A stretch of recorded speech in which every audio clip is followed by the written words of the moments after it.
All right, it is 10:30 Eastern time right now, so we're all good to go. I just made sure that everything was okay on our French interpretation line, so we can start the event. On behalf of the National Managers Community and the Canadian Innovation Centre for Mental Health in the Workplace, I want to welcome you today for this event entitled Vulnerable Leadership, Having Compassionate Conversations. As you can see, my name is Marie-André, and I'm an event coordinator for the Canadian Innovation Centre for Mental Health in the Workplace, which is managed by ISED, Innovation Science Economic Development Canada, and I will be the moderator for this conversation. I'm really happy to be with you today, which is day 3 of the National Manager Virtual Symposium 2022.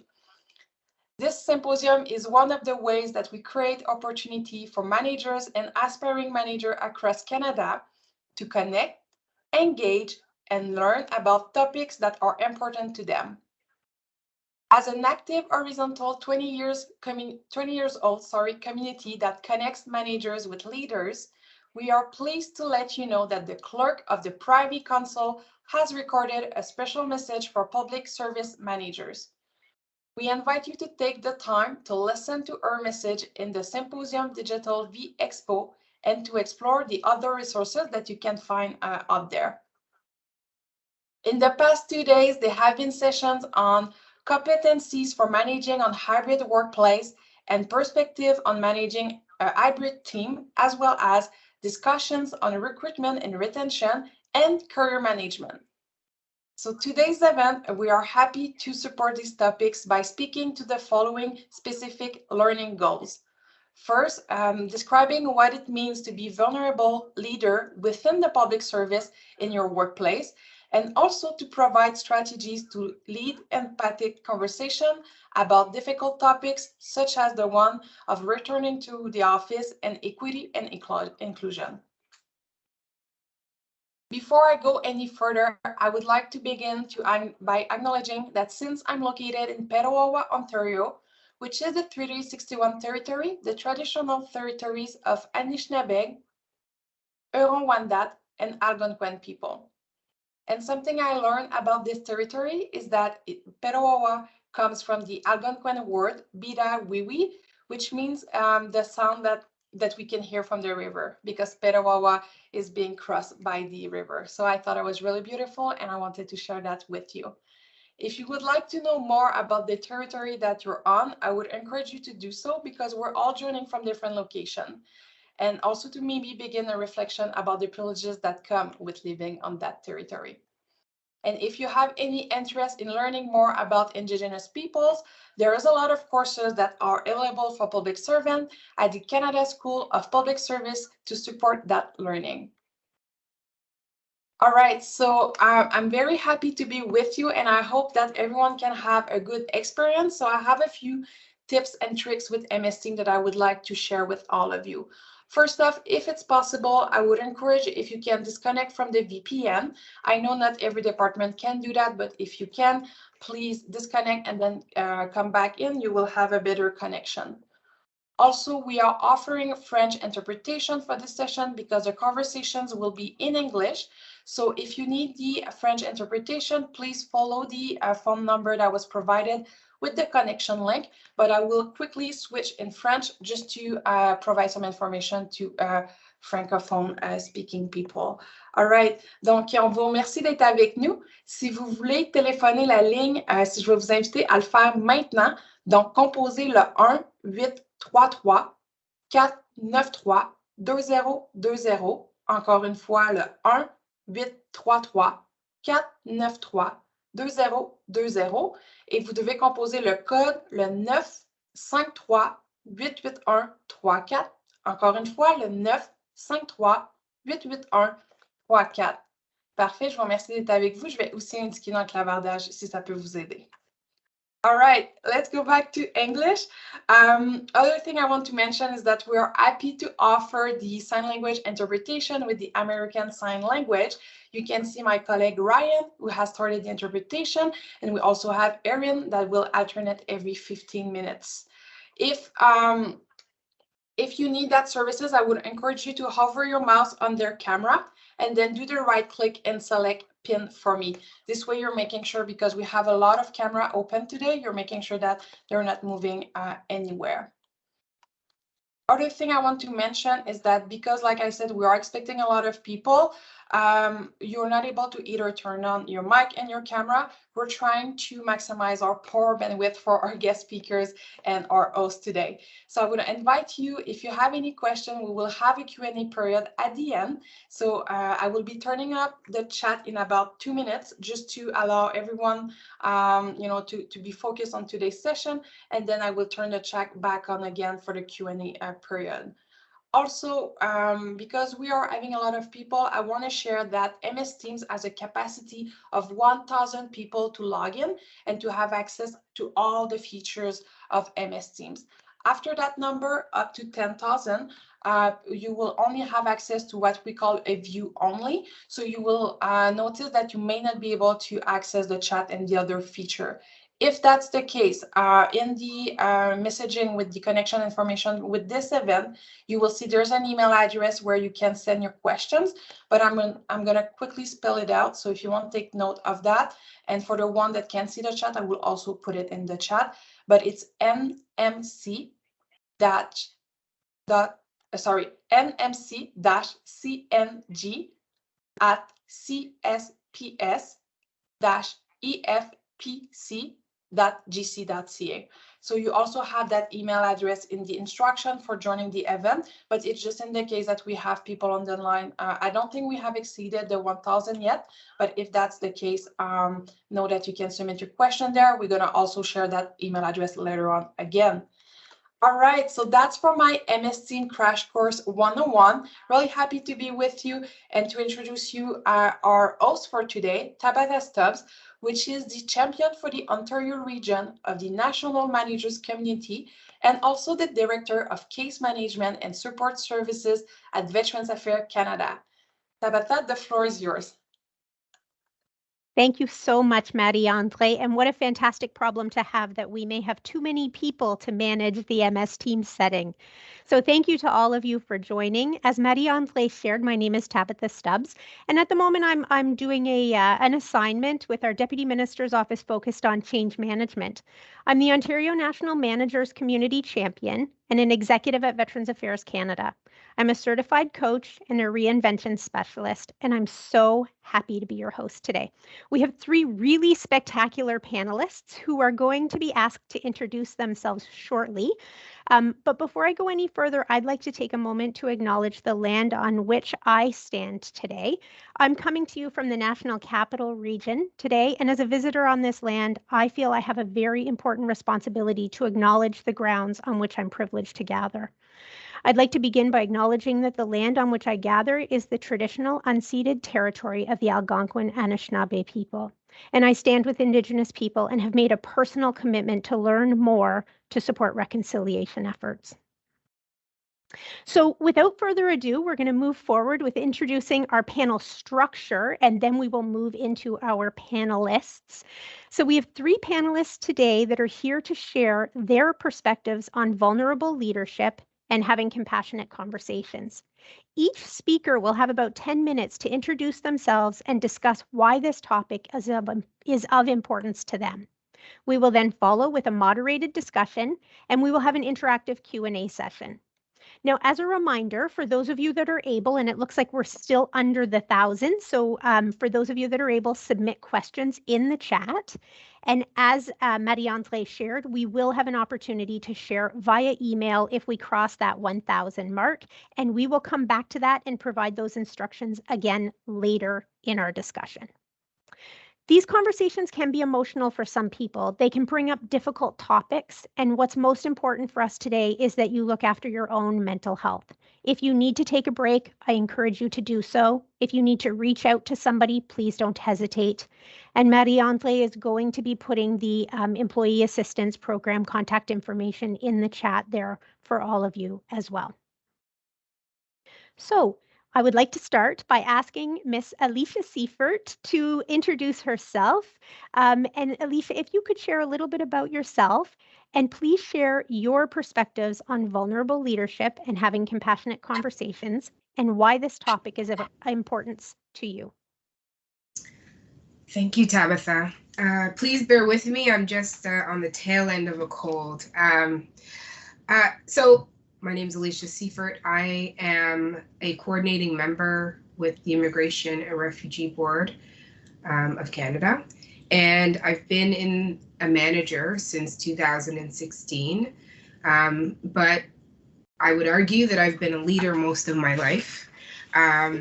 I started with the federal public service as a student and was hired right out of university. I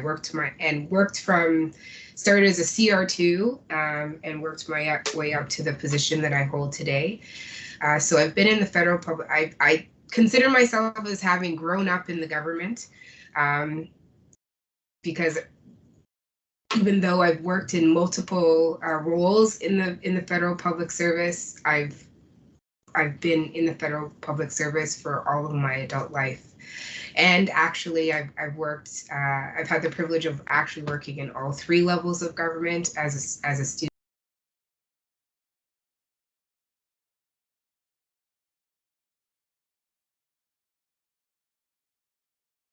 of Ontario, of health, for Ontario, also during my university years.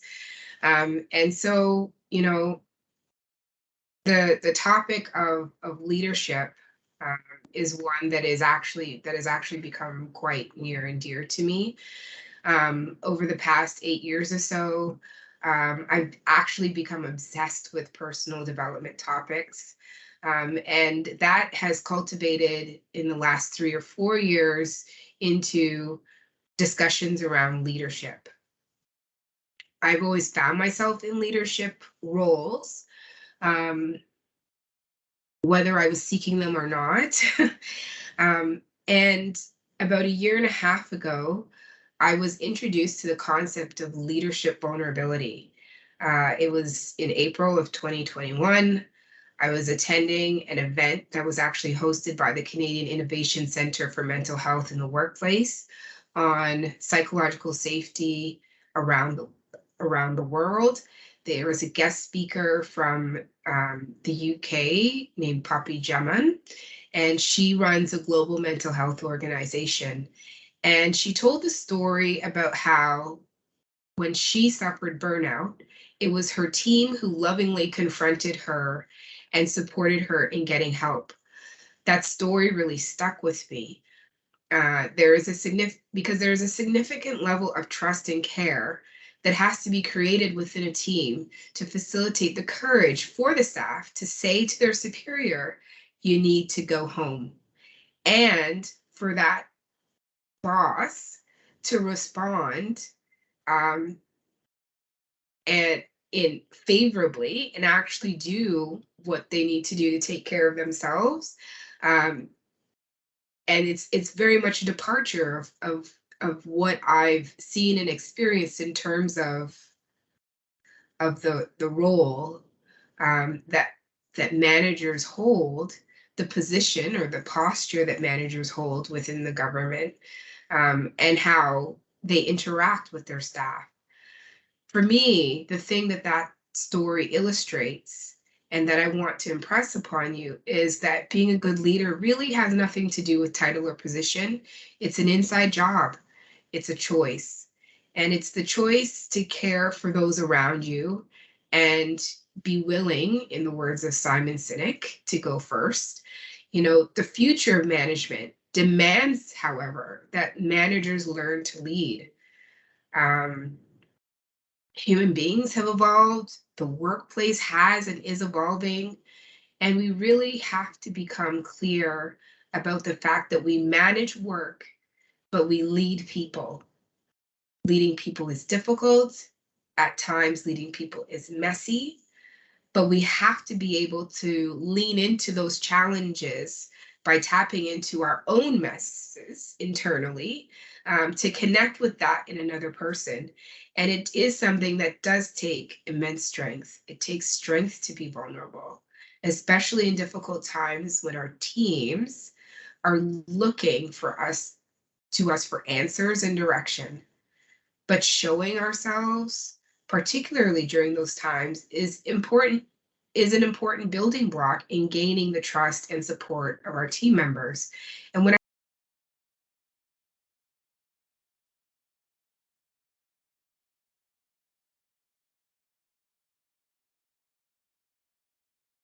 spilling your every intimate detail about your life, what I'm talking about is being authentic in recognizing the human emotion in yourself and the human emotion in your staff members, in your interactions with them, and being truly authentic in your communication. You know, speaking of Simon Sinek, who I mentioned a little bit earlier, I recently read his book, The Infinite Game. And in it, he speaks about the importance of organizations having a just cause, being that future state that all within the organization work collectively toward, even though you may never actually see it come to fruition.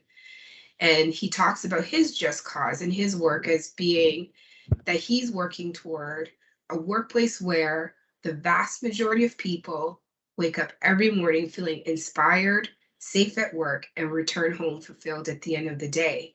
And that really sticks with me because that to me is a purpose of management. Because as management, as people in a position where we are required to lead others, we have an impact on how people feel in the workplace. And we have a responsibility around creating an environment that allows for people to feel inspired, to feel safe at work, and return home fulfilled at the end of the day.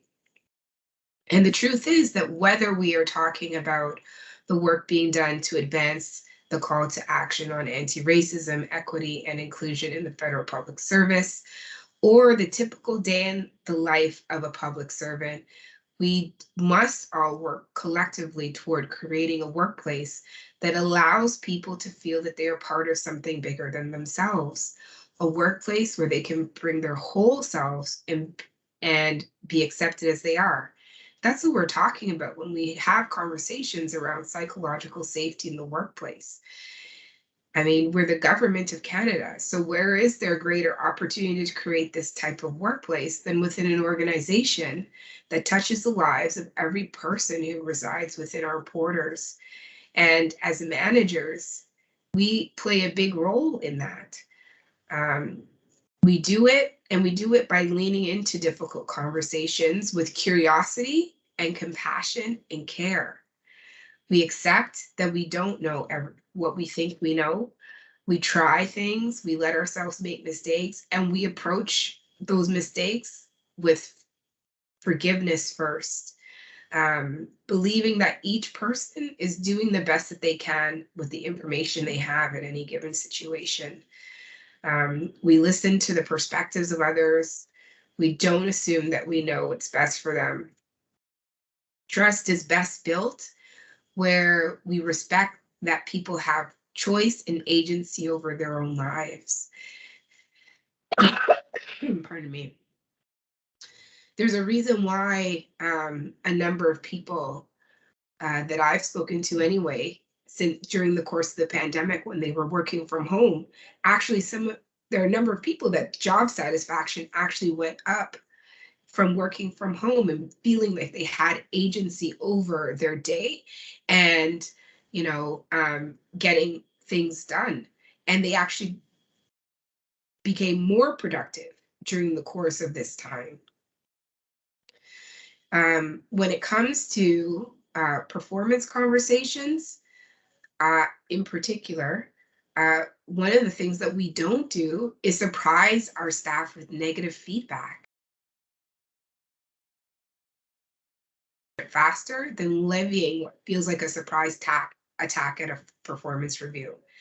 Negative feedback must be given as each individual situation arises. Waiting for a mid-year or year-end review is the opposite of compassionate, and in my opinion, in my humble opinion, it's lazy, because the reality is that it's like a setting up of our employees for, failure when we don't give them feedback along the way. So constant feedback is really important. And I say that it's lazy because oftentimes it's the result of procrastination. And the reality is our discomfort is not a good reason to not have the conversation. Thank you. Give the other panelists an opportunity to introduce themselves and come back to what you're sharing, because there is so much goodness in this conversation. A few things that certainly stood out: leadership is an inside job. Oh, it's a quote for all of us to stick on our wall, I think. I will move to our second panelist to give him some time to introduce himself as well. So I'd like to ask Larry, if you could please introduce yourself and share with us your perspectives on vulnerable leadership and having compassionate conversations, and why it's important for you to be here with us today. Sure. Yeah, thank you. Can everybody hear me? Yeah, good. Perfect. So yes, my name is Larry Shooter.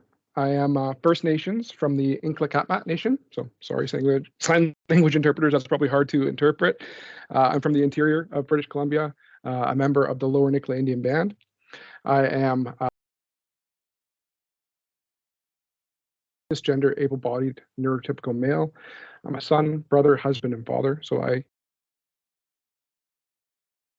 my perspective on things. Before I begin, I'd just like to quickly describe myself. So I have short, dark hair, and with a couple of kids, I have to admit, some grays coming through there. I have green-brown eyes. Sometimes I wear glasses when I want to look smart, but today I'm not wearing glasses, so too bad for you, I guess. I'm about 6 feet tall, and if I'm being honest, the pandemic, I packed on a few pounds. I blame it on the pandemic and not getting older. I'm wearing a black and white plaid shirt today because fall has finally decided to arrive in the Vancouver area. I was born and raised in Merritt, British Columbia, in the interior of British Columbia. I lived the majority of my life, or early life, there on a reserve called Zut. It was a small reserve about 10 kilometers outside of Merritt. I lived there for the first 20 years of my life-ish, and I moved to the Lower Mainland, Vancouver area for my post-secondary education, and ended up staying after that. My family and I currently live, work, learn, and play on the traditional territories of the Semiahmoo, Katzie, Coquitlam, Kwantlen, Kaikite, and Tsawwassen First Nations. They have seen this land transform from its infancy and cared for this land for millennia, since time immemorial, and we are grateful to be uninvited guests on their traditional territories. So a little bit about my career. I first started in the public service with Service Canada as a citizen service officer. So that's one of the people that you see serving clients in one of those offices. Serving clients for employment insurance, pensions, social insurance numbers, things like that. And that position really required me to have a lot of compassion and have a lot of difficult conversations on a daily basis with clients who are often in desperate need. So the skills I learned in those conversations and the desire to help people helped me learn and prepare for having difficult conversations as I began to lead people later on in my career. I spent most of my career since then at Service Canada in a variety of positions, ranging from team leader, strategic service officer, analyst, senior advisor. Also worked with Indigenous Canada as a senior program officer for Jordan's Principle, where again I had to have a lot of difficult conversations with people who are in desperate need. Also worked as a capital management officer at Indigenous Services Canada, and a security screening analyst with the RCMP for a period of time. I'm currently working as a regional coordinator for Indigenous engagement for Public Service and Procurement Canada's Pacific region. So we are BC and the Yukon. I'm very excited to be here with you today to share a bit of my story and approach to leadership and having difficult conversations. So I hope you'll find my experience useful and help you form and consider your own approach as you go forward. So why am I here today? And that is a very good question.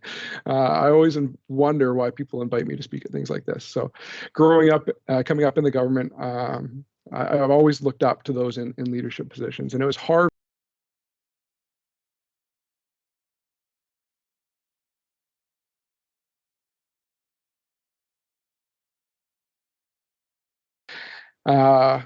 As a First Nations person, I don't see many other people that look like me, especially in leadership positions. So I feel the need, not the desire, but the need to be vulnerable.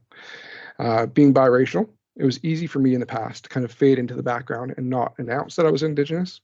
I never hid it, but I never advertised it either. That changed a while back when I saw a need for more Indigenous people to stand up and have our voices heard, to be part of our conversation. I'm not a great public speaker, so apologies to you. And it's something that I usually try and avoid in the past. But again, I feel that need to be vulnerable and stand up and say, hey, I'm Larry, I'm First Nations, to show others out there who are like me that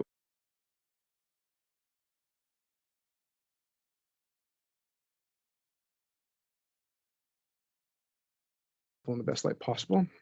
So when you're in a majority group,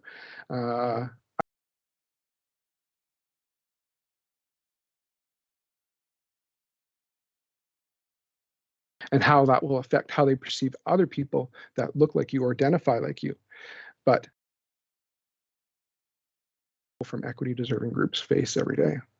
So I guess that vulnerability and saying, I am Larry, this is who I am, bringing my whole self to the table, led to leadership and not necessarily the other way around. My perspective on leadership. So I've been in leadership positions for numerous teams and numerous programs, branches, and departments over the years. The important thing to me about leadership is connecting with people. I've always been bouncing around, and I found that when I go into a position, sometimes I go in there with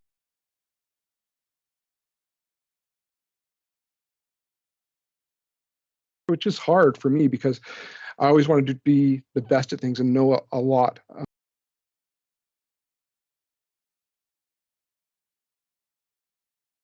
Being able to connect with people, having the people skills is the most important piece.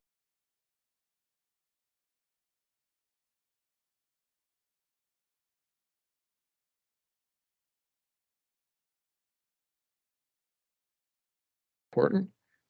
I think you can do more damage to a team by having poor people skills than having limited program knowledge skills. And as Alicia said, leadership is not always about a position. Talking about being a leader in the equity, diversity, and inclusion space, that involves having a lot of difficult conversations and educating others. Very difficult. So you're not only educating people at your level or below, but also educating people above you. And that's the difficult part, right? I have to be very empathetic and vulnerable in those conversations. We have to be very empathetic and vulnerable in those conversations. I have to go into a lot of very personal stories and experiences and raise awareness why equity and diversity and inclusion is not just something that's on paper, not just a goal, but actually put a face to it and explain why we are doing it. In my current role, I have to go into some very dark places, talking about residential schools and missing and murdered Indigenous women and girls, and be very vulnerable to educate others in my reason. So when I put on training sessions, when I put on, or when I write articles or some things like that, I put a lot of myself into it, and I open myself up to be vulnerable, and that helps put a face on that experience and gives it more of an impact, I feel. I also want to talk about leadership in the federal public service as a whole. So big plug here for Jolene Head's thesis on deconstructing colonial practices in the federal public service. If you have not read that already, I would recommend reading that. And I could pop a link into the chat here later on. But I feel the public service has a culture of leadership that is very hierarchical. I don't know if I said that right, but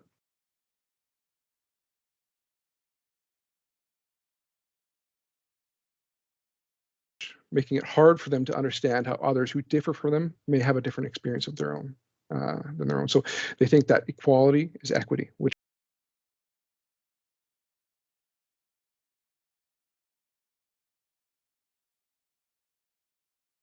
to hear constructive criticism.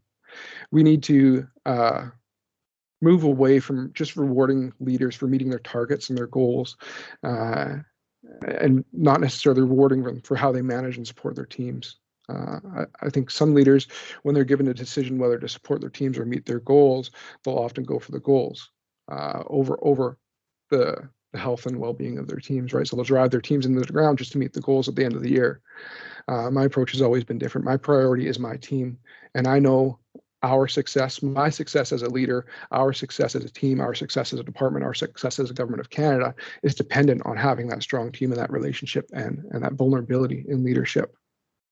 So what does that have to do with vulnerable leadership and difficult conversations? So thinking about managers, the difficult conversations that we often focus on is having conversations with our direct reports. So people who we have power or privilege over.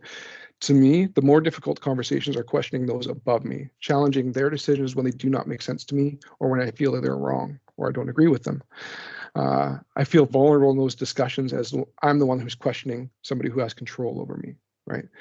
So with that in mind, that perspective, I try to make myself vulnerable to others, to the team and to the people around me, so that they can feel open and challenging what I have to say and having difficult conversations with me.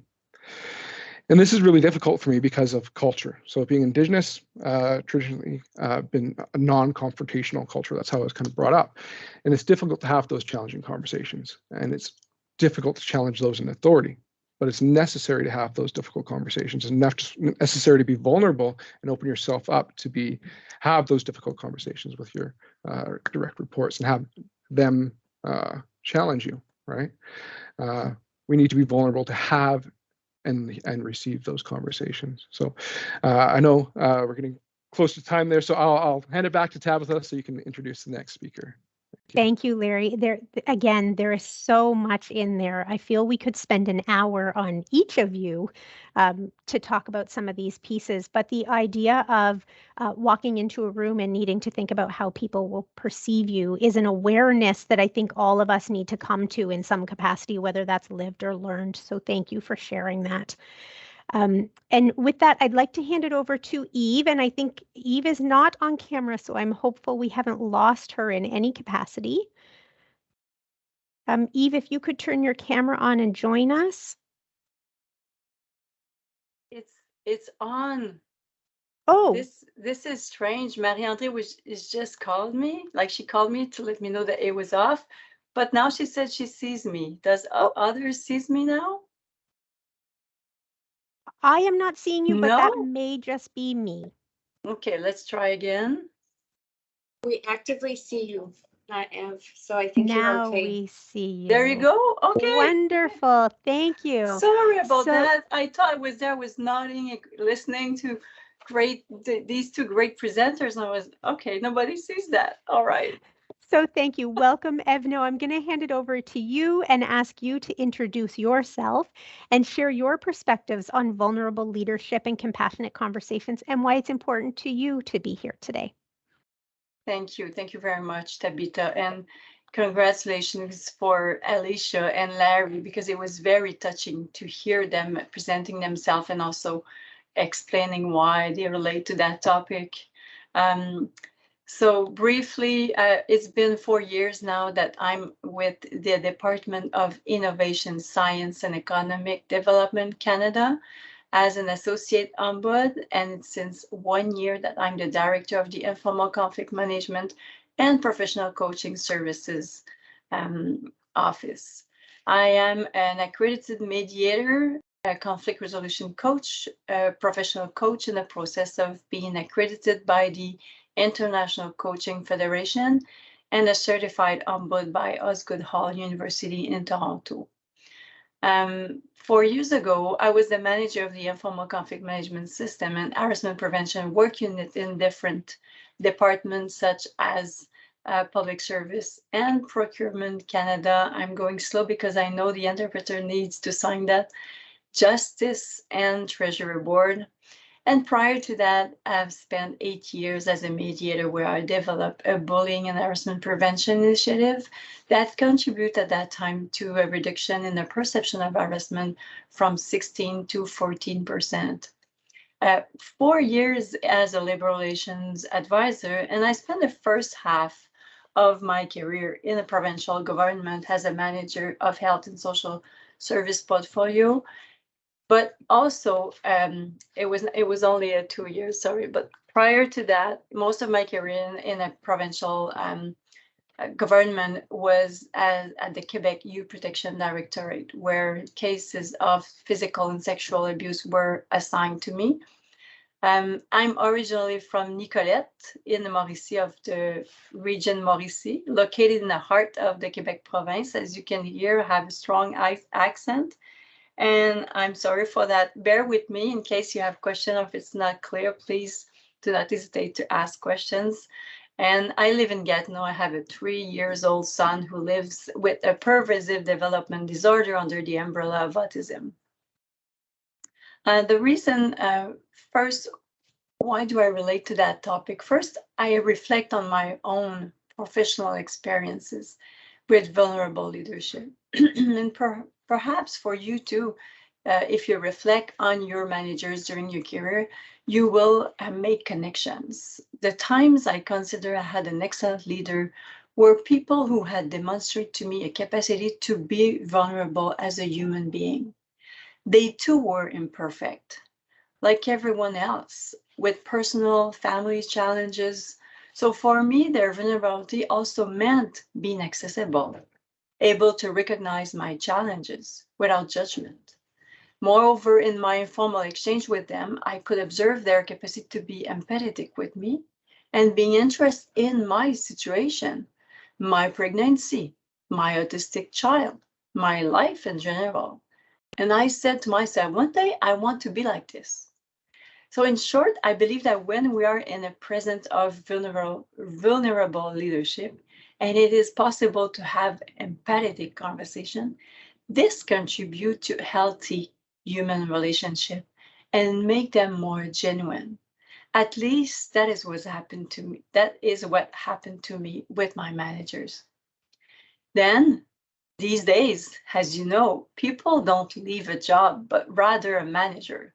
So I think it's beneficial for all managers to offer this style of leadership that will retain more employees, generate greater engagement,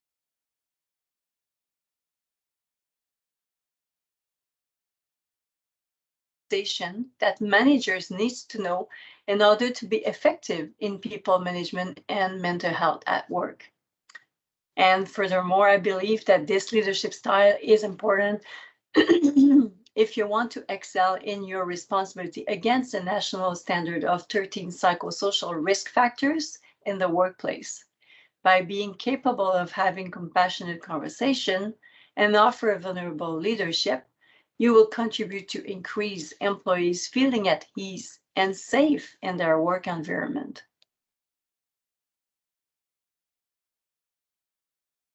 Thank you, Ev.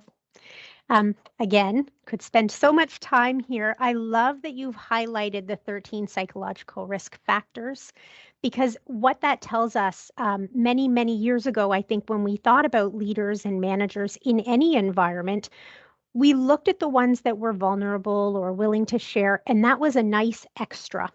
And I think it's really important that these days we recognize this is not an extra. This is part of being a leader. And it takes me back to the comment that Alicia made about the fact that we lead people and we manage work. So thank you for sharing that.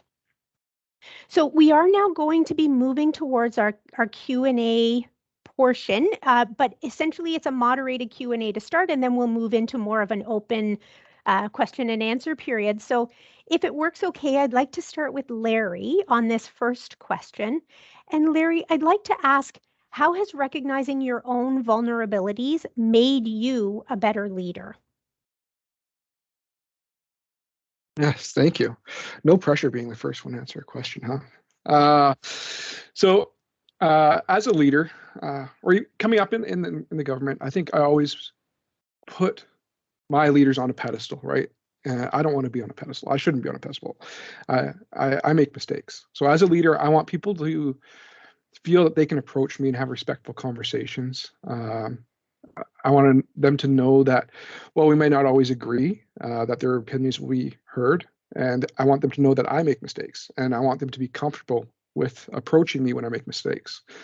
I want to be vulnerable and to allow people to see that, leaders aren't perfect, right?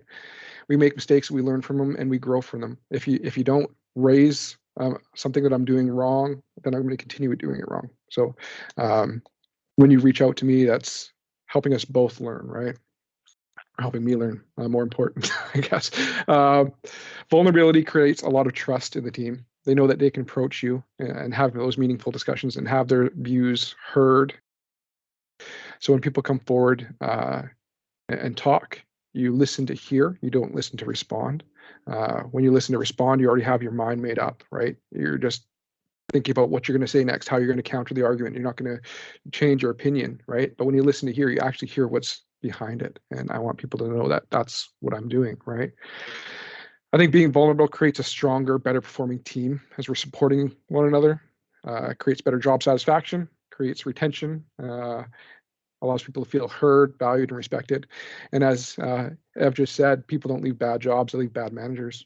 Poor management and lack of appreciation for their worth, I think, is one of the drivers that make people leave.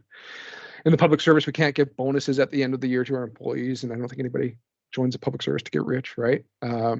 So we need to be able to recognize their contributions in other ways and be able to support them wherever we can, create a healthy work environment for them. A bad leader can take a good staff and destroy it, causing best employees to flee and the remainder to lose all motivation, right? So that's why I think how recognizing my vulnerabilities has helped make me a better leader. So I'll hand it off and see if anybody else wants to add anything to that. Thanks, Larry. And maybe we'll go to Alicia next, if you would like to share a few thoughts about this question as well. So again, the question is, how has recognizing your vulnerabilities made you a better leader? Wow. I mean, Larry said a lot of really juicy stuff there. I think that for me, you know, from like in terms of myself, I fought against recognizing myself as a leader for a really long time. For quite frankly, most of my childhood and my youth, I would always be in leadership roles. And then I got to the point where I was like, I don't want to do that. I don't want to lead anything. I don't want to lead anybody. I'm just going to kind of go in the corner and just like, I just want to do my own thing and I want everybody to leave me alone. That never lasted very long. Usually it just meant that I needed a break. Even in my professional life, I didn't have ambition to become a manager. I fell into management, and the reality is that part of my journey as a manager, like there were difficult things that I had to encounter with my team, including the fact that we lost a team member during like a member of our team, and having to support people through that, I think was one of the most instructive periods for me as it relates to being a leader, the importance of showing vulnerability, and just having people, the staff, see me demonstrating concern for them as they grieved the loss of this team member, and also being open about the fact of my own sadness in losing this team member. I think that was really a meaningful turning point in terms of creating bonds. Not that I'm suggesting that that's like a prerequisite for building strong teams.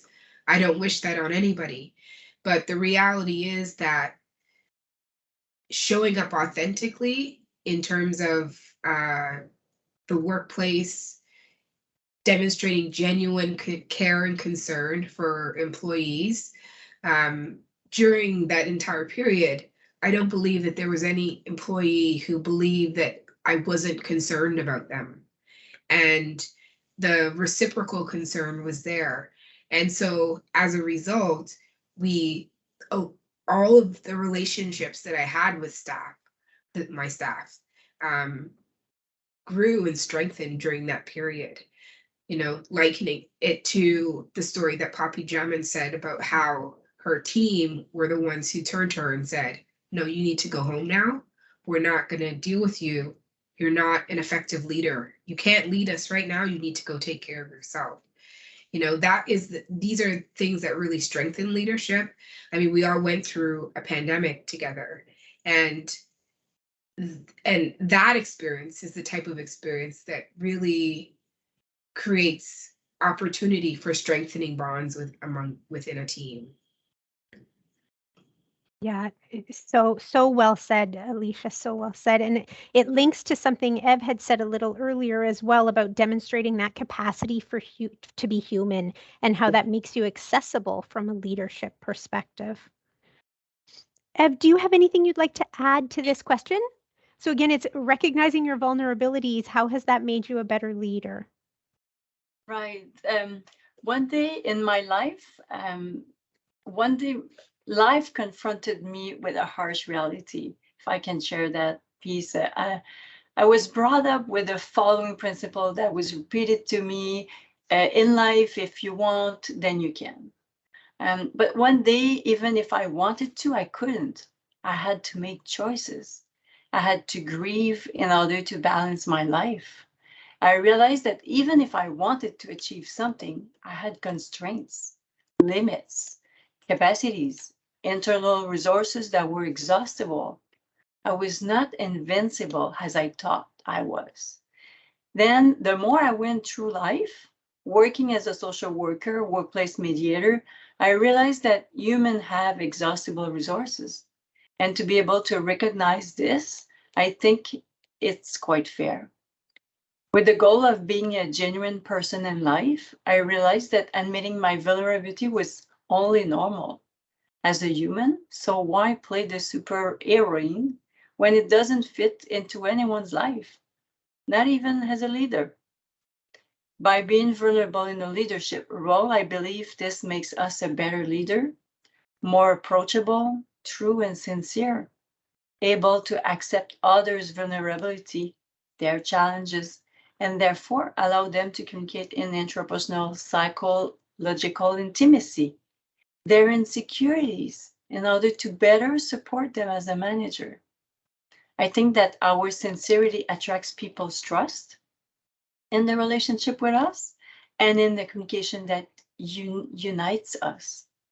And I think also that to be a good leader is to be able to reach people in a communication that transmits organizational values that are similar to yours and that allow us to be sincere, to be ourselves, to be vulnerable, which I believe make me first and foremost a better human person. And a leader is first and foremost a human being. Thank you, Ev. On the surface, it can seem so easy to simply be your authentic and true self. But as Alicia said earlier, sometimes this is messy. Sometimes it's difficult. Leaning into these conversations can really be challenging. And Alicia, that actually takes me to my next question, and I hope I can turn to you first on this one. What would have helped you become more comfortable with being vulnerable when you were learning about your own leadership style?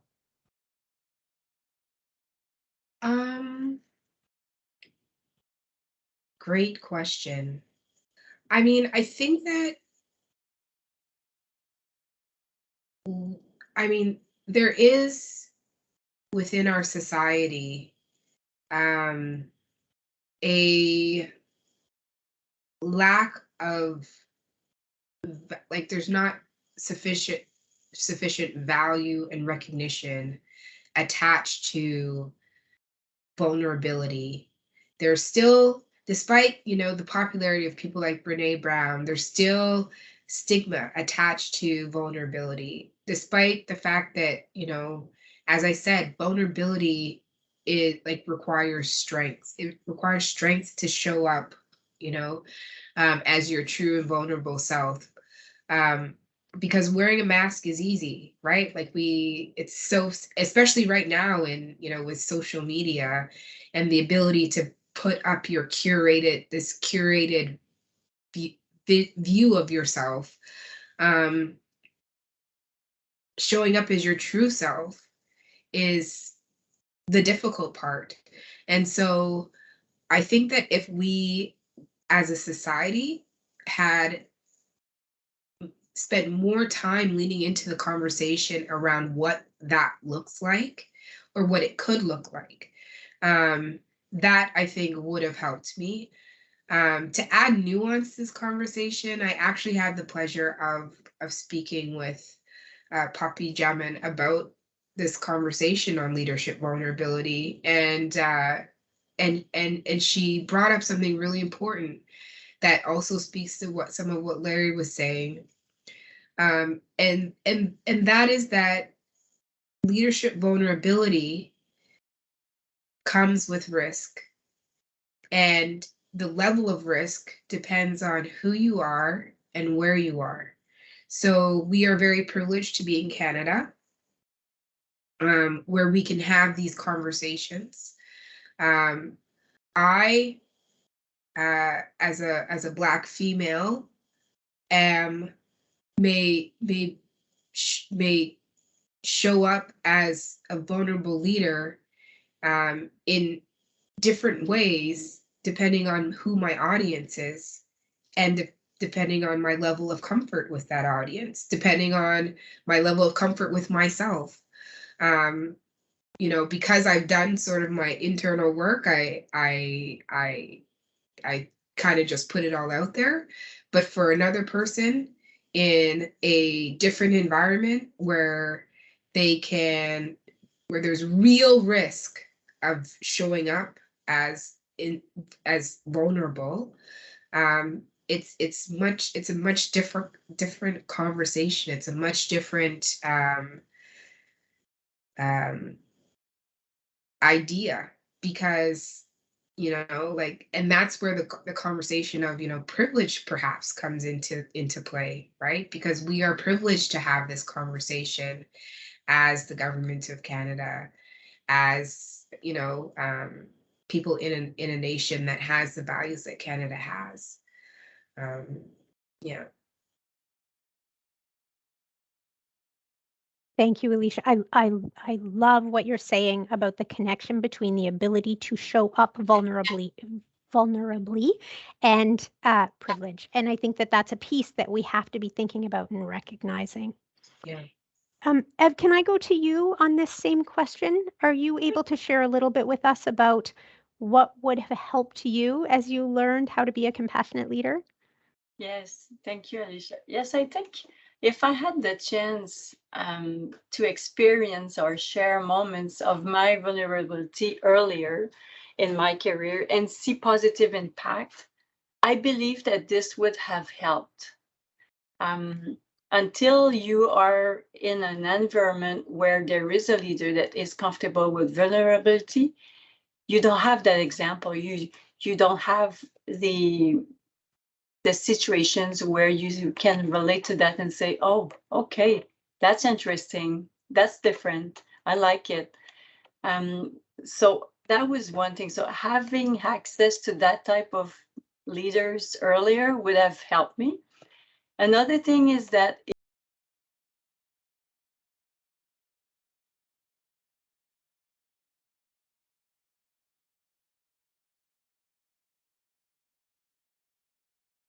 we accept a job offer, but we don't know always what's the ambience there.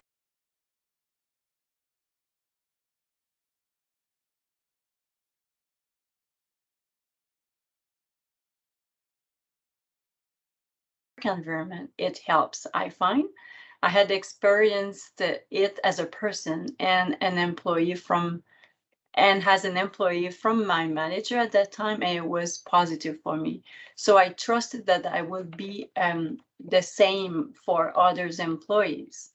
Another thing that helped me, that when I applied that was helpful, is that I call it the let it go technique. You cannot please everyone. So sometimes that will be okay with some people. Some might be a bit look like feeling a bit different with that approach. But over time, like I always find that human being authentic is always reaching a lot of people. So but if not, there's also the let it go technique that was also helpful for me. Thank you, Evan. I know we're not going to the chat yet, but I actually saw a question about how to be vulnerable, and let it go technique is the first. We'll come back to the question. Larry, can I come to you on this question? I think what Ev has shared is so significant, the idea of being able to see other people do this, and would just love to hear from you about what would have helped you as you learned how to be a vulnerable leader. Yeah, thank you. I think Ev and Alicia have some great points and summed it up perfectly. To me, being more comfortable and being vulnerable was, again, seeing others in leadership's positions being vulnerable, right? Knowing it's okay to be vulnerable and admitting your mistakes. So not doubling down and digging your feet in and saying, no, this is what I said and this is the way it's going to be done. Admitting to your mistakes, admitting there's better ways or different ways, different perspectives to look at things. Knowing it's okay to question your manager, director, DG, ADM, knowing it's okay to question them, that would have helped. Seeing them as people, rather than a position, being intimidated by a position and seeing them as people.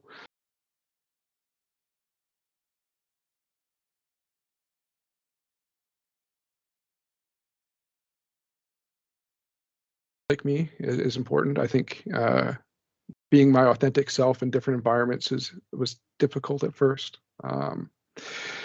Having been a part of, I think, 4 different departments now and interact with hundreds and hundreds of federal public servants outside of ISC, I think I could count on my 2 hands how many Indigenous First Nation leaders there are, right? So that was tough, right? Looks like me or identifies like me, I feel that added responsibility to represent First Nations people or Indigenous people in a good light. And I think that made me feel less comfortable with being vulnerable because I didn't want to show a weakness, right? And that weakness being associated with First Nations or Indigenous people, right? So when people start seeing me as Larry rather than that First Nations employee, that helps, right? Yeah, so I think being part of an equity deserving group, you have that extra pressure that you feel that you put upon yourself about not making a misstep or mistake.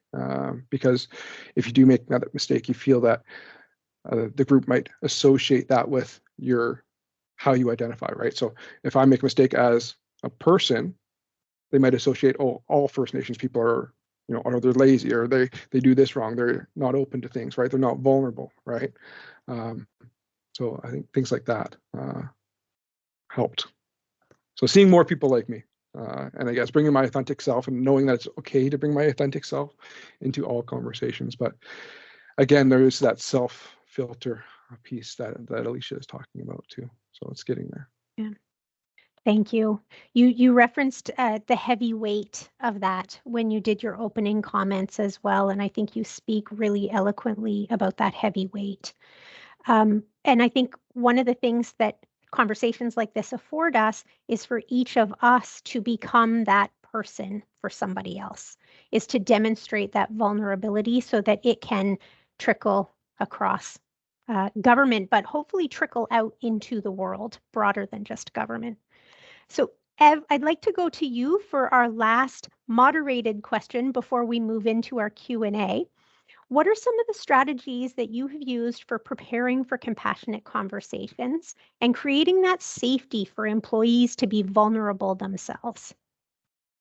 What a loaded question, but I'm so happy. And I love this question because it's a very, very important question. And thank you for asking. Because I've often been in discussion with managers when I was a labor relation advisor or even as a mediator in a workplace conflict resolution.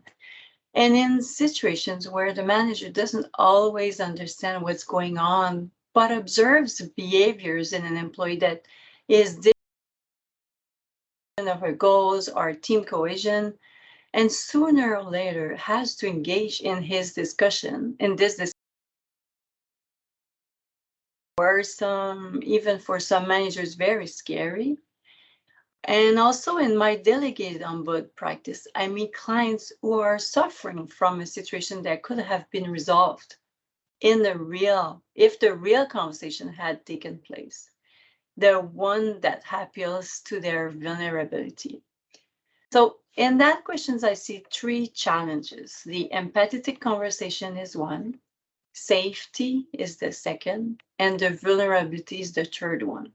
So let's start with the definition of the empathy. So what I find is the ability to feel someone else's emotion, to put oneself in someone else's shoes. Sympathy is when you share the feeling of another, and empathy is when you understand the feelings of another, but not necessarily share them. So first of all, it's beneficial to create, there's two big principles. The first one is to create a human relationship. So why? For several reasons that I will explain to you. And I'll start by sharing with you one of my observations over the years of doing workplace mediation. During the pre-mediation phase, I often realize that people don't know each other or don't know each other very well, despite having spent several years working together. For example, they don't know the city where the person is living. They don't know the marital status, number of children, didn't know transportation to come to work. They didn't know how they were arriving to work, had little or no personal information. And if we make the comparison with people who have been our friends for a long time, we notice that the communications is fluid, authentic, pleasant, jovial. One of the reasons for this is that we know the people, their values, their interests. We listen to each other and we create relationship with them. So the more time we take to get to know people, the more relational safety we create. So one thing is to take in consideration, though, if you want to prepare for a compassionate conversation, is that there is a relational imbalance in the relationship at the beginning between a manager and an employee due to the hierarchical link between them. So that being said, a relationship is like a bridge. If you take a bridge as an example, let's say that the bridge is the relationship. You need to have a strong bridge if you want to put a heavy topic on the top of that bridge. If you want to cross over the bridge, you better have a strong relationship. If not, it won't go through.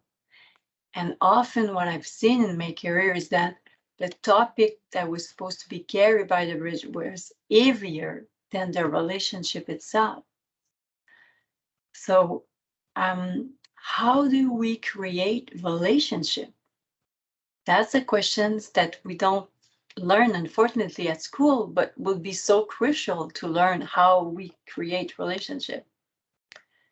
In fact, it's by listening and being interested in person leads that person to share bits of their intimate life with you, which helps generate vulnerability, which is the first predictor of the relationship.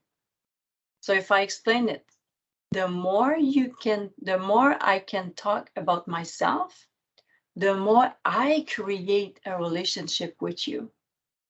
So in other words, it's about having conversation with the person about them and being interested in them. So by listening will lead to vulnerability. The person who makes themselves vulnerable is creating a relationship with you. If you listen to the person, it encourages them to open up. The example that I like to use is, maybe you're familiar with that. These are the Russian dolls. To move from the largest doll, which is the nonverbal subject, such as the temperature, the hockey score, to the most intimate subject, which is the smallest dolls, such as mental health, learning disability, difficult with family situations. The key to moving from one doll to the other is the relationship, sharing vulnerability and listening. And it takes some time to build. So basically, this is how I interpret and I put words and try to explain how this is working when we try to establish vulnerability and compassionate conversation. The second thing that I would add is to be able to give meaning to the person's contribution to the organization. A reason for being, a meaning for their skills attached to the mission is so important. So these people can see their own value, and that together you make them see their value and have the ability to develop their potential as a person, or at least expose them in order for them to develop their potential. I think it's the second way to create meaningful and having a vulnerable leadership that will lead to compassionate conversation.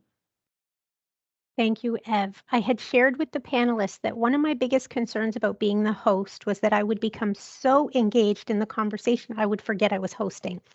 And I just had a moment where you were talking about the bridge, which is really just such a fantastic analogy, where I had to remind myself to pull myself out of the conversation. Larry, can I go to you on this question as well to talk about how you create that safe space for vulnerability and how you prepare for these conversations? Yeah, I don't know how I follow Ev on that. So many good points. But again, the big thing is building those relationships. Building the relationships, and it's not going to happen overnight. It's going to take time. Learning about people, sharing and being open with them, asking them, how are you doing? And actually meaning it, right? I think a lot of us, when we are asked that question, we're just, yeah, we're good. And then we move on with the conversation. It's more of a greeting than a question now, right? So we need to try and expand on that. Ask things like, what are you thinking about today? What's on your mind? What's going on with you? Ask open questions, and know that, you know, we are genuinely want to hear, and we are concerned for you. We want to hear what's going on in your life, and be vulnerable yourself. So when you're asked those questions, be honest, right? I'm having a tough day today. You know, I have so many meetings today. I feel burned out, you know, being honest when people ask you those questions. Preparing for the conversations, building that relationship. I think we have to make sure we live up to our commitments with people. Be honest on what you can commit to, what you can't commit to. Don't overpromise, but over-deliver, right? Don't under-promise as well, but living up, and once you live up to your commitments, that helps build that trust in that relationship. Protect people's privacy. That's the big thing, right? If people come to you and they are going to be vulnerable, they're opening themselves up, protect their privacy. Don't breach that individual's trust. There are situations where we have to have names associated with things, with some complaints and things like that. And in those cases, we need to make sure that they know the process, what's going on, how it's going to be used, who's going to have access to that information. Explain why it's needed and what their options are, whether they want to proceed one way or another way, right? When you're preparing for conversations, anticipate needs. So when I have difficult conversations with people, I go into it thinking, okay, based on what I know and my relationship with this person, how do I think they're going to react? What supports are they going to need going into it, right? And being open to hear what needs they have. So not just relying on my own interpretation, but also asking them what they need. I think when people have a meeting invite to have a conversation with a manager or a leader, there's sometimes people panic, right? They're like, oh my God, what did I do? What's this going to be about? Am I in trouble? What happened? And they run through these different scenarios in their mind, right? So giving them notice of the conversation and what it's going to be about in advance wherever possible, so not springing it on them because it is stressful for people to have that meeting invite with no background information behind it. They think about it all day, right? And they spend out the whole day worrying about it, being anxious about it. And that allows them to better come prepared to explain things and to share their side of things. And then when you have those conversations, again, just listen. That's the main thing. And listen to hear, not listen to respond. So you're not listening to defend your position or defend something. You're listening to actually hear what the person has to say and taking that into consideration. And just being open, honest, respectful. Yeah, that's how I usually prepare for those types of conversations. So I hand it back over to you. Thank you, Larry. So many very good practical tips in there that we can all use. And I love at the very beginning how you commented that this is not an overnight thing. We don't develop relationships quickly. And as leaders, one of the things that is so important is that we meet employees where they are. So we go at their pace, not at ours. Alicia, can I hand this question over to you before we open up to the questions and answers? Are you able to share some of how you prepare for these compassionate conversations and creating that emotional or that safe space? I apologize, for your employees. Well, geez, Larry and Eva are difficult to follow because, they pretty much said it all. I mean, I would just add that the safety happens in between meetings, really and truly. And that's where relationship gets built, right? It's the chatter that happens, whenever we're all gathering. It's the water cooler conversations that we're currently missing out on. It's the, just reaching out to check in with people in between meetings, and being observant in a meeting and reaching out afterward to say to a staff member, listen, I noticed XYZ. Are you okay? Is there anything that you need? These are the things that build relationship. These are the things that create safety. And these are the ways in which your team comes to engage with you in a way that's authentic and real, and come to understand that you do have care and concern for them.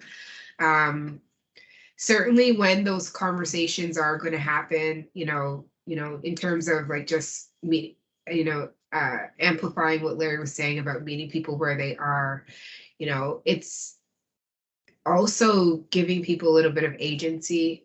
Often I will ask them, if they, about the actual date and time of the meeting, because some people have different times that they work best. So sometimes it's often not a good idea to have these difficult conversations at the end of the day, or, but then again, it may depend on your line of work.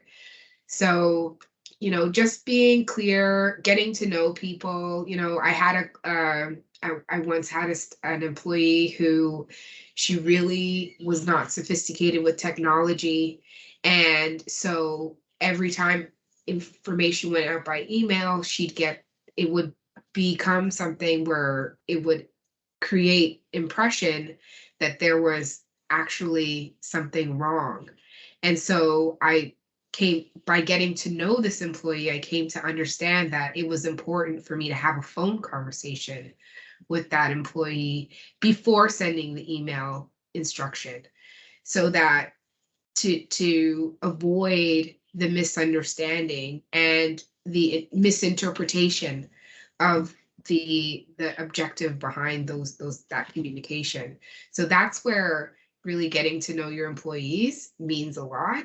It's not easy, it takes time, but you got to do it in order to be able to really walk across that bridge that you've painted for us.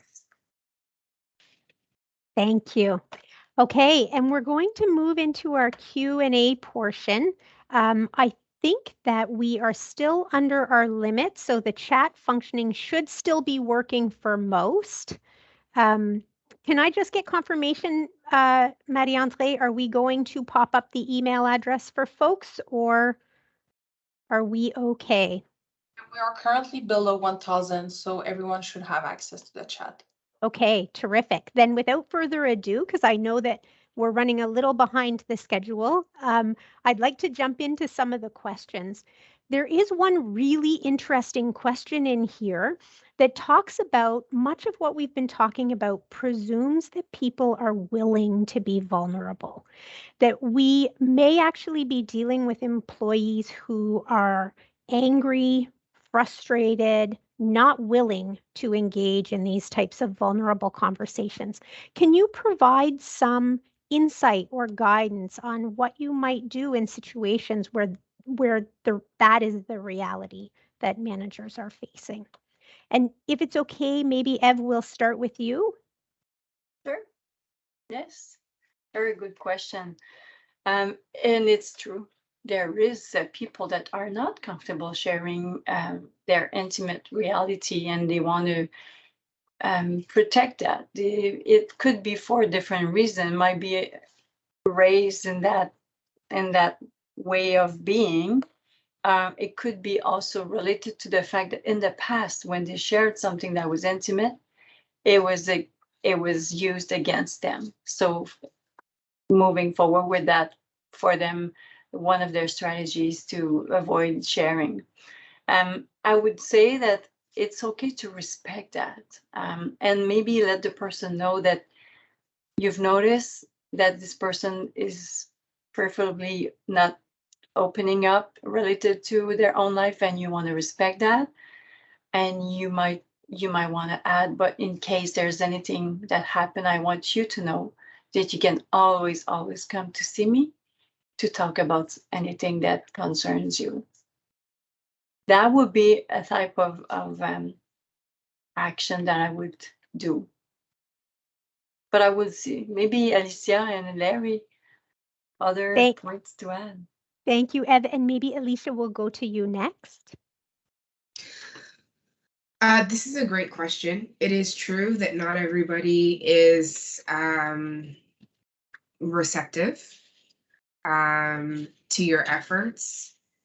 The point here, I think, is where we talk about the importance of authenticity, right? So if you are being your authentic self, then in your interactions with your employees, then as I've said, it's, leaving the door open, respecting that that they have the choice to respond in kind or not, continuing to show care in your interactions with the person, right? Because when I say that it's an inside job, this is also in very large part about who you are, as much as it's about your interactions with your staff members. I am this way because it's in me to be this way. And so I'm going, regardless of the fact that because I'm approaching the conversation with curiosity, recognizing that I don't know what I don't know. I don't know why the employee is angry, right? As Ev said, it could be based on an entire career of having encountered managers who were narcissistic or made them regret demonstrating vulnerability in the past. It could be as a result of something going on in their personal lives, difficult relationships in their personal lives. You just never know what is behind that anger. And so recognizing that it's not about me, right? But I'm going to be who I am in the interaction with the employee, and always showing up in the same way allows them to gain trust over time. It may take a really long time. I've had some employees that were pretty difficult who were very angry, came across very much like, difficult to communicate with. And over time, like it took a really long time to build,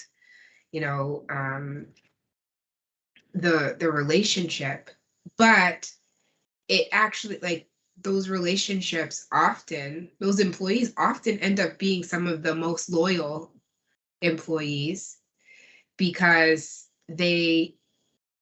even though they may even continue to come across as angry, that doesn't mean that you're not having impact. That doesn't mean that you're not reaching them. It doesn't mean that they aren't still appreciating how you're leading on some level. So I would just encourage people that, even when you're dealing with someone like that, to just continue to stay the course, be respectful of their choice in terms of the extent to which they want to be open with you, and just continue to, be reactive, like respond to their needs, because really it's like people are communicating based on their needs, and so respond to their needs, and try not to take personally a negative response. Thank you so much, Alicia. One of the things that each of you have indicated in some capacity in your conversations is that idea of predictably showing up the same way, and that creating that safe sense of trust for your employees, and then allowing them to come to that over time. I really love it.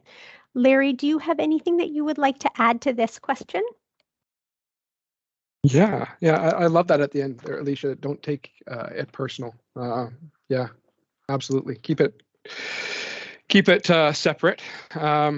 So when we have people that are angry or frustrated, and depending on the person, I would say that it can be being vulnerable, right? I'm not going to show my frustration if I'm not comfortable in a environment or with a person, right? I'm going to hide that, right? So that is part of being vulnerable, is showing that frustration, I think.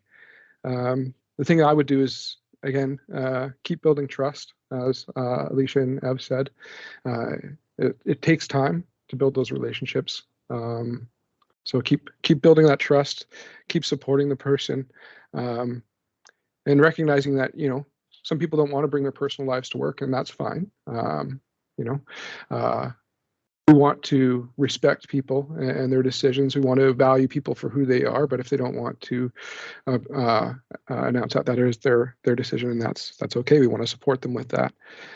One of the things that I would do is recognize my own bias and my own communications and my own identity, right? So being a man, and having some conversations, it is some people might not feel comfortable with that, right? I've had to deal with some complaints of like sexual harassment in the past, right? And when people come forward to me with things like that, I ask them, "Are you comfortable pursuing this with me?" Right? As a man, in our relationship, are you comfortable moving forward with this with me? And I will be there and I will support you as much as I can.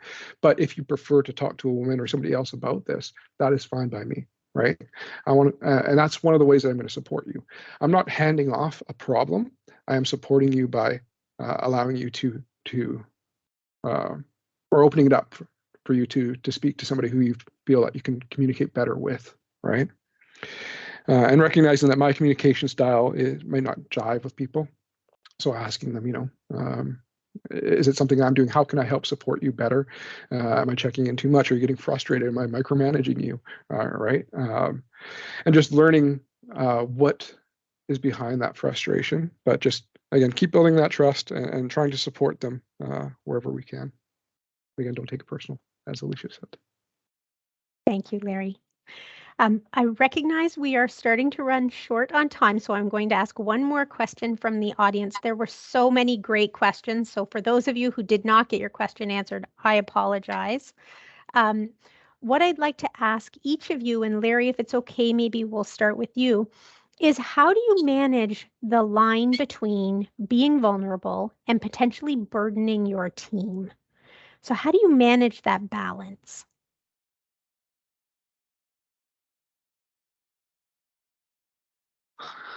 You got to have that emotional intelligence to know what's going on in your team, to recognize the behaviors that you see when people are starting to get burned out, and help manage that and support that, and shift work or whatever we have, right?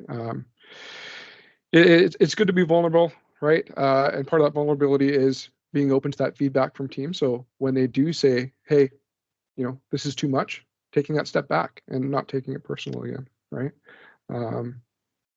Yeah, I think that's what I would do in that. Sorry, I don't have a whole lot on that one. I just didn't have a lot of time to think about that. Sorry. No, Maybe that's great. Thank you. Alicia, can I hand that question over to you? Sure. I mean, yeah, I think Larry hit it. It's an emotional intelligence skill to be able to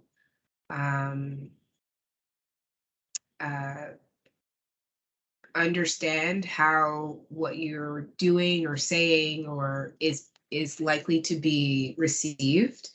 It's also part of the idea of the relationship, right?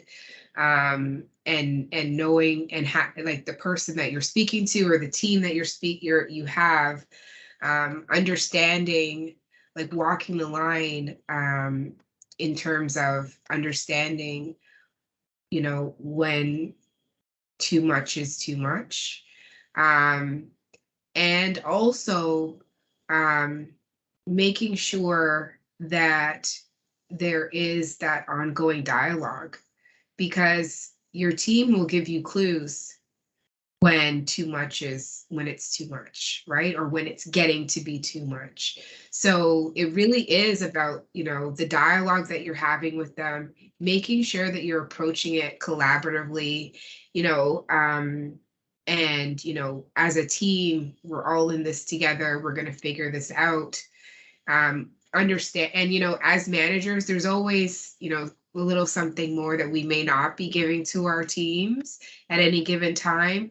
But the reason why we do that is because we understand that line. We understand where people are because we've had those conversations, and we have a good grasp on, capacity levels in terms of like that whole psychological safety in the workplace element. And so that's what I would say, like it really is just making sure that the dialogue is ongoing, the feedback loop is always open. That's how you come to understand and know when to stop. Thank you, Alicia. And Ev, final words to you on this question. If you could share a little bit about what is the line between being vulnerable and burdening your team?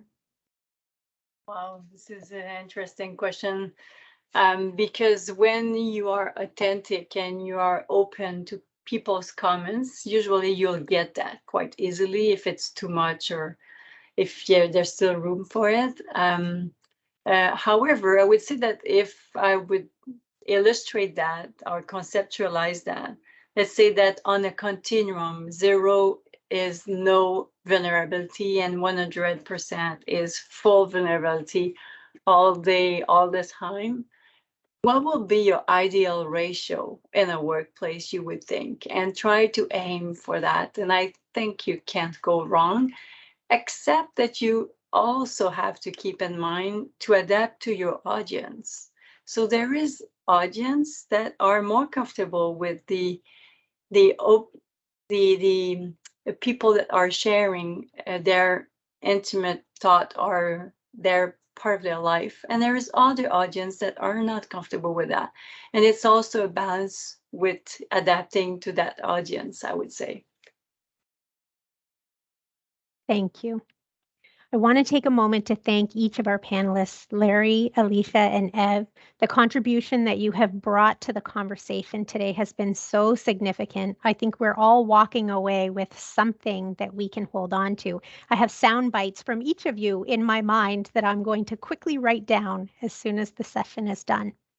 So this does conclude today's event, and on behalf of the National Managers Community and the Canadian Innovation Centre on Mental Health in the Workplace, I'd like to thank our speakers, and all across the country, I'd like to thank each of you for participating in the discussion. And there is a fascinating discussion going on in the chat. It is not just questions, so please take some time.